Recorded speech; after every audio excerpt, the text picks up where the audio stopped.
Hello বন্ধুরা, সকলে কেমন আছো? আশা করি সকলে ভালো আছো, সুস্থ আছো।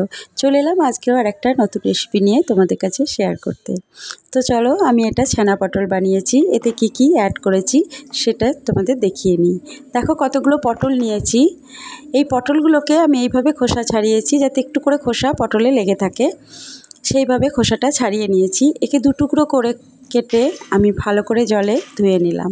এদিকে কড়াইয়ে আমি কিছুটা সাদা তেল দিলাম, দিয়ে তেলটা গরম করে আমি এই পটলগুলোকে ওতে ছেড়ে দিলাম। পটলগুলোকে ছাড়ার পরে আমি একটু নাড়িয়ে চাড়িয়ে ভালো করে এদিক ওদিক নাড়িয়ে নিলাম। তারপরে দেখো, যতক্ষণ না এতে একটা সুন্দর কালার চলে আসে ততক্ষণ কিন্তু আমি এটাকে ভাজবো। এতে একটু নুন আর একটু হলুদ অ্যাড করলাম। অ্যাড করার পরে আবারও ভালো করে নাড়ালাম। দেখলাম একটা সুন্দর কালার চলে এসছে আর একটু নরমও হয়ে গেছে। তারপরে সেটা তেল থেকে আমি তুলে নিলাম। তো দেখো বন্ধুরা, আমি এইভাবে পটলগুলোকে ভাজলাম।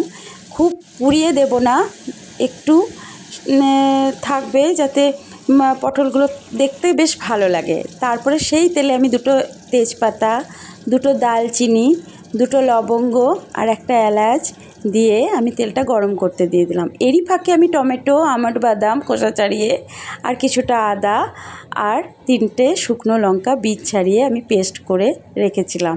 সেই পেস্টটায় যখন তেলটা থেকে সুন্দর একটা গন্ধ বেরোবে তখন আমি সেই পেস্টটা দিয়ে দেব।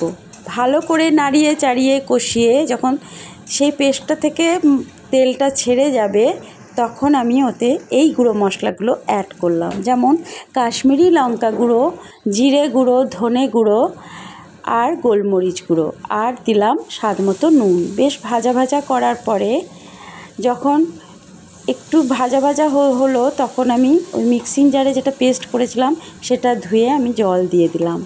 জলটা ফুটে উঠলে আবারও ভাজা ভাজা করব, তাতে একটু চিনি অ্যাড করলাম। তো তোমরা চাইলে চিনিটা নাও দিতে পারো। তারপরে যখন তেল ছাড়ছে তখন আমি ভাজা পটলগুলো দিয়ে দিলাম।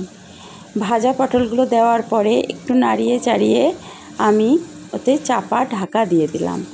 তো চাপা ঢাকাটা এই কারণে দিলাম যাতে ওই ভাপেই পটলগুলো আরও নরম হয়, মশলাগুলো ঢুকে যায়। আমি এই কিছুক্ষণ আগে ঘরে দুধ ছিল, তাতে ভিনিগার দিয়ে আমি একটু ছানা করে রেখেছিলাম। সেই ছানাটাই আমি এই পটলে দিয়ে দেব। তো দেখো, ঢাকা খুলে যখন দেখলাম পটলগুলো বেশ মাখো মাখো হয়ে গেছে, তাতে আমি একটু জল অ্যাড করলাম। জলটা যখন ফুটে উঠবে তখন আমি ওই ম্যাশ করা ছানাটা আমি দিয়ে দেব। তোমরা চাইলে পনির গ্রেট করে দিতেই পারো। তো দেখো, আমি ভালো করে এই ছানাগুলো দেওয়ার পরে আমি ভালো করে এদিক ওদিক করে বেশ মাখিয়ে নিলাম। তারপরে নামাবার আগে আমি এতে ঘি আর গরম মশলা দিয়ে নামিয়ে নিলাম। তো বন্ধুরা, এই রেসিপিটা কিন্তু খুবই সুস্বাদু দুর্দান্ত রেসিপি। এটা গরম গরম ভাত বলো, রুটি বলো, লুচি, পরোটা সবার সঙ্গে আসবে। এটা একটা নিরামিষ ছানা পটলের কারি। এটা তোমরা ট্রাই করে দেখতেই পারো, খুবই দুর্দান্ত রেসিপি। হ্যাঁ, এটা খুব সহজ পদ্ধতিতে আমি করেছি, কোনো কিছু বাইরের কোনো কিছু অ্যাড করিনি, সবই ঘরোয়া জিনিস দিয়ে আমার এই রেসিপি হয়েছে। তারপরে দেখো, আমি এতে একটু কাঁচা লঙ্কা কুচি করে দিয়েছিলাম ফ্লেভারটা আনার জন্যে।